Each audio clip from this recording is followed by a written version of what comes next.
Students, मैं आपको बताऊंगा सक्सेसिव आयोनाइजेशन थेरेपी क्या होती है और आयोनाइजेशन थेरेपी के फैक्टर्स क्या हैं। ठीक है, आज के लेक्चर में ही आपको बताऊंगा सक्सेसिव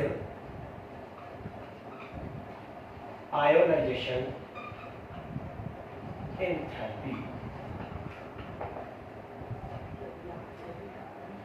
आयोनाइजेशन थेरेपी के बारे में आपको बताया था, आउटर मोस्ट शेल में से इलेक्ट्रॉन को रिमूव करने के लिए जितनी एनर्जी लगती है उसको आयोनाइजेशन थेरेपी कहते हैं।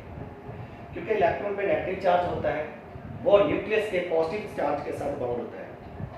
मींस उसकी अट्रैक्शन होती है न्यूक्लियर अट्रैक्शन। न्यूक्लियस की इलेक्ट्रॉन के साथ अट्रैक्शन होती है। वो अट्रैक्शन जितनी ज़्यादा होगी उसको रिमूव करने के लिए उतनी एनर्जी ज़्यादा लगेगी।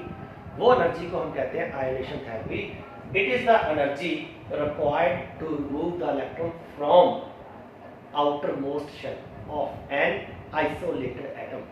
किसी भी एटम में से के आउटर शेल में से इलेक्ट्रॉन को रिमूव करने के लिए जो एनर्जी चाहिए that is called ionisation therapy. Successive क्या होती है? कई बार किसी एटम के आउटर शेल में एक ही इलेक्ट्रॉन होता है, वो एक इलेक्ट्रॉन निकाल देते हैं। कई बार दो होते हैं, कई बार तीन होते हैं। किसी भी एटम में से जब हम फर्स्ट इलेक्ट्रॉन रिमूव करते हैं तो जो एनर्जी लगती है उसको हम कहते हैं first ionization therapy.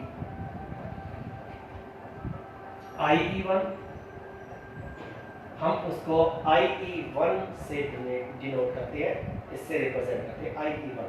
It is the energy required to remove first electron from outer shell। उसे कहते हैं IE1 first ionization.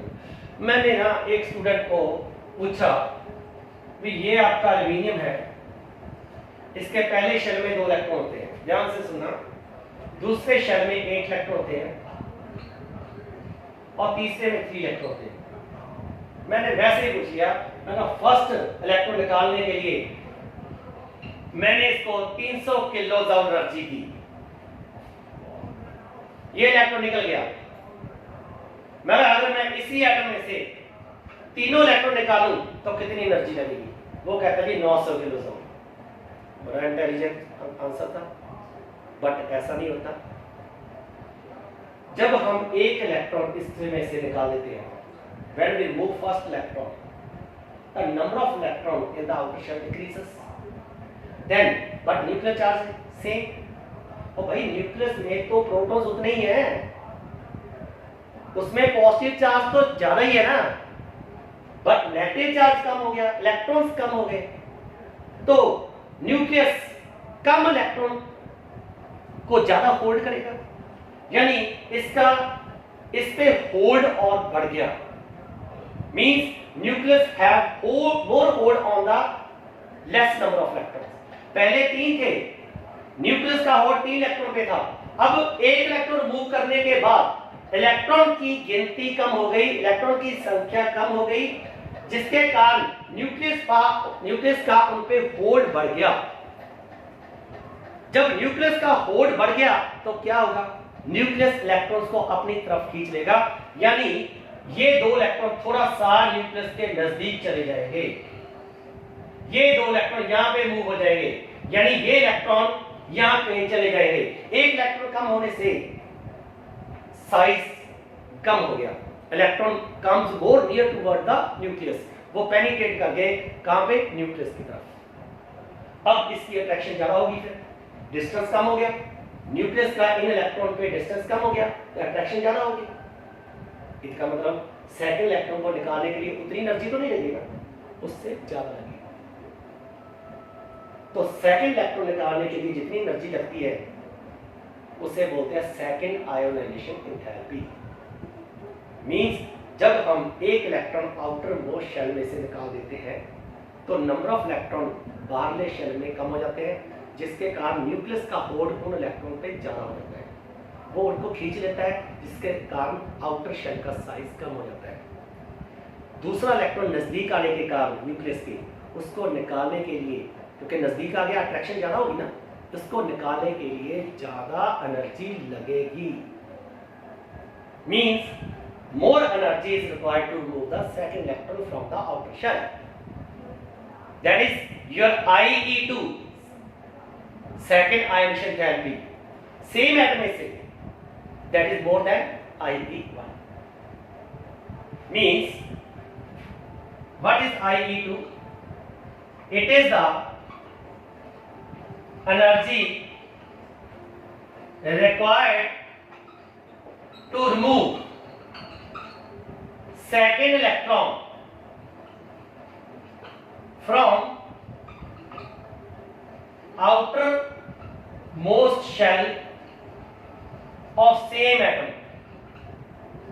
Same atom means जिसमें से पहला इलेक्ट्रॉन निकाला था उसी में से दूसरा इलेक्ट्रॉन निकालने के लिए जो एनर्जी लगती है that is called second ionisation therapy.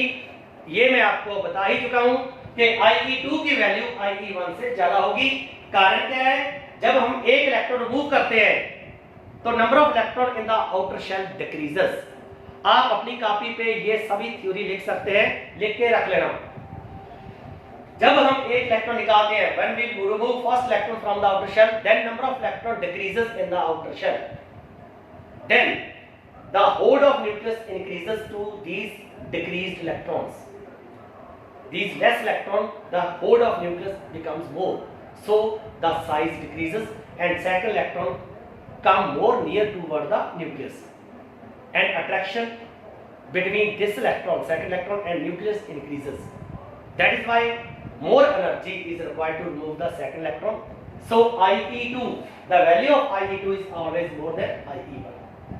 Similarly, when we remove the second electron, number of electron again decreases and third electron more come toward the nucleus, near toward the nucleus, and distance between third electron and nucleus decreases.